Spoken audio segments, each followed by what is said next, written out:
News के प्रायोजक है Shahada Islamic mobile app. अभी ऐप डाउनलोड कीजिए, रिव्यू सबमिट कीजिए और ढेर सारे इनाम जीतिए।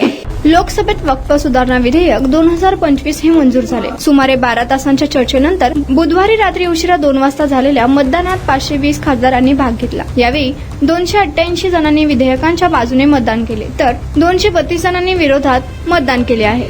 अल्पसंख्याक मंत्री किरेन रिजिजू यांनी याला UMEED unified Waqf management employment efficiency and development असे नाव दिले आहे। वक्फ बोर्ड दुरुस्ती विधेयक संमत झाल्यामुळे वक्फ कायद्यात मोठे बदल होणार आहेत। कायदा लागू झाल्यापासून 6 महिन्यांच्या आत प्रत्येक वक्फ मालमत्तेची केंद्रीय डेटाबेसवर नोंदणी बंधनकारक असेल। वक्फमध्ये दिलेल्या जमिनीची संपूर्ण माहिती 6 महिन्याच्या आत ऑनलाईन पोर्टलवर आणि काही प्रकरणांमध्ये ही मुदत वाढवता देखील येईल। ही सरकारी मालमत्ता वक्फ म्हणून गणली जाणार नाही। हे नियम त्या सरकारी मालमत्तांना देखील लागू होतील ज्यांच्यावर आधी वक्फने दावा केला आहे आणि त्यांचा ताबा घेतला आहे। सर्वात मोठा बदल असा होईल की वक्फ कोणत्याही कागदपत्रांशिवाय आणि सर्वेक्षणाशिवाय कोणत्याही जमिनीवर स्वतःचा दावा करून तिचा ताबा घेऊ शकणार नाही। इतर कोणतीही मालमत्ता किंवा जमीन वक्फची आहे की नाही याची चौकशी करण्यासाठी राज्य सरकारला आवश्यक ते अधिकार देण्यात आले आहेत। शहादा एक इस्लामिक मोबाइल ऐप है जो आपके दीन के सफर को आसान बनाता है। इसमें हर मुसलमान की जरूरी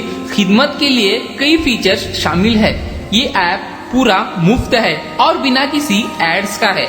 ये ऐप में आपको मिलेगा अजान अलर्ट्स, किबला कंपास, मस्जिद फाइंडर, ज़कात कैलकुलेटर, कुरान, हदीथ, अल्लाह के 99 नेम, धीकर, दुआ, dark theme, multi language support, Shahada GPT, ऐसे अन्य कई फीचर्स। तो अभी ऐप डाउनलोड करने के लिए QR कोड को स्कैन करिए, रिव्यू दीजिए और कई सारे इनामात जीतिए।